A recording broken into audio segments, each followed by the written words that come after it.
আসসালামু আলাইকুম, welcome back to my channel আলু অ্যান্ড ইন্তু কিচেন। আজকে আমি আপনাদেরকে দেখাবো তিতা ছাড়া করলা ভাজি করার টিপস, কিভাবে কাটতে হয়, কিভাবে ধুইতে হয় এবং কিভাবে তিতা ছাড়া সবুজ কালার রেখে রান্না করতে হয়, ভাজি করতে হয়।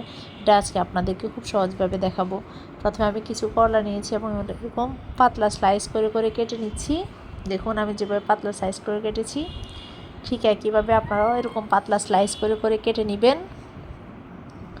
এভাবে সবগুলো করলা কেটে নিয়েছি। কেটে নেওয়ার পর আপনাদের বুঝার স্বার্থে আরেকবার দেখাচ্ছি। এই যে দেখুন, এরপর আমি আলুগুলো কুচি কুচি করে কেটে নিব। যেভাবে আলু ভাজি করার জন্য যেভাবে আমরা আলু কাটি, ঠিক একইভাবে আমরা আলুগুলো কুচি কুচি করে কেটে নিব। আলুগুলো কুচি কুচি করে কেটে নেওয়া হয়ে গেলে এরপর আমরা সিঙ্কে চলে যাব আলুগুলো ধোয়ার জন্য, আলু করলাগুলো ধোয়ার জন্য। সিঙ্কে একটা বলের মধ্যে আলু আর করলাগুলো নিয়ে নিব। পানিতে মোটেও ভিজিয়ে রাখা যাবে না। পানি দেওয়ার সাথে সাথে এগুলো কষলিয়ে ভালোভাবে ধুয়ে ঝাঁঝরে নিয়ে নিতে হবে। যেমন আমি যেভাবে ধুচ্ছি ঠিক একইভাবে আপনারা একটা বলের মধ্যে নিয়ে এরপর ঝাঁঝরের মধ্যে ঢেলে নিয়ে নেবেন। এরপর বারবার ঝাঁঝরের মধ্যে পানি দিয়ে ধুবেন, কিন্তু পানির মধ্যে ভিজিয়ে রাখলে করলা তিতা হয়ে যায়। করলা পারফেক্ট স্বাদ আসবে না, তিতা লাগবে আপনাদের কাছে খেতে। তাই আমি যেভাবে করছি ঠিক একইভাবে করলে আপনাদের করলার কালার সবুজ থাকবে এবং কোনো তিতা লাগবে না, খেতে অসাধারণ লাগবে। এটা করলা খাচ্ছেন বলে মনেই হবে না।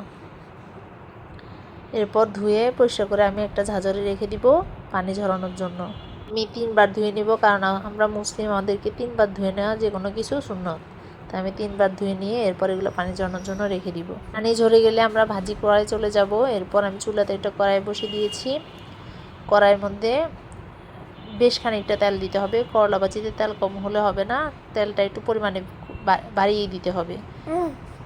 তেলটা দেওয়া হয়ে গেলে, তেলটা হালকা গরম হয়ে আসলে আমি এতে কিছু রসুন কুচি দিয়ে দিব, পেঁয়াজ কুচি দিয়ে দিব এবং কাঁচামরিচ ফালি দিয়ে দিব। রসুন দিলে ফ্লেভারটা ভালো আসে, খেতে অনেক টেস্টি লাগে।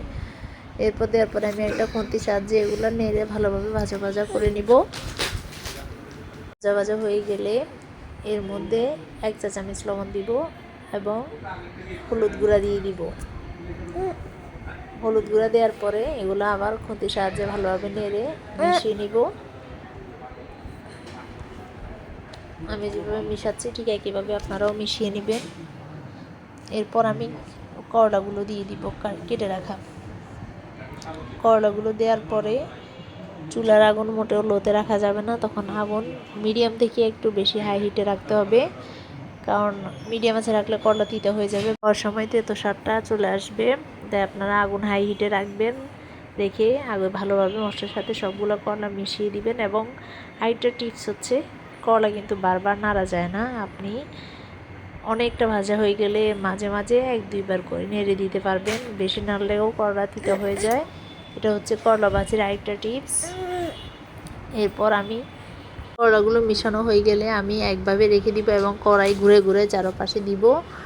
দেখুন আমার কিছুক্ষণ পরে কালার চেঞ্জ হয়ে আসছে, 10-15 মিনিট পরে।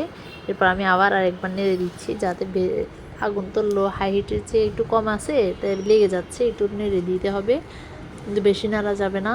যখন লেগে আসতেছে মনে করবেন তখন একটু নেড়ে দিবেন। এরপর যখন হালকা ভাজা হয়ে যাবে তখন আগুনটা সামান্য পরিমাণে কমিয়ে দিতে পারেন, কারণ তিতার যে ফ্লেভারটা ওইটা চলে যাবে অনেকটাই। এরপর আমি আরেকটু লবণ দিয়ে নিব, আমার লবণ কম হয়েছে। লবণ দেওয়ার পরে আমি আরেকটু লবণগুলো মিশিয়ে নিব খুন্তির সাহায্যে নেড়ে। এরপর আবার আমি এভাবে রেখে দিব চুলার উপরে। আপনারা বেশি নাড়বেন না, কিন্তু মাঝে মাঝে এসে চেক করবেন যে বেশি লেগে যাচ্ছে কি না। এরপর আগুন লোতে রেখে দেখুন আমার করলার কালার সবুজ রেখে কী সুন্দর ভাজা হয়েছে। আমার করলা ভাজি প্রায় শেষ পর্যায়ে। আমার ভিডিও ভালো লাগলে like, comment and share, subscribe করতে ভুলবেন না। আল্লাহ হাফেজ, আসসালামু আলাইকুম।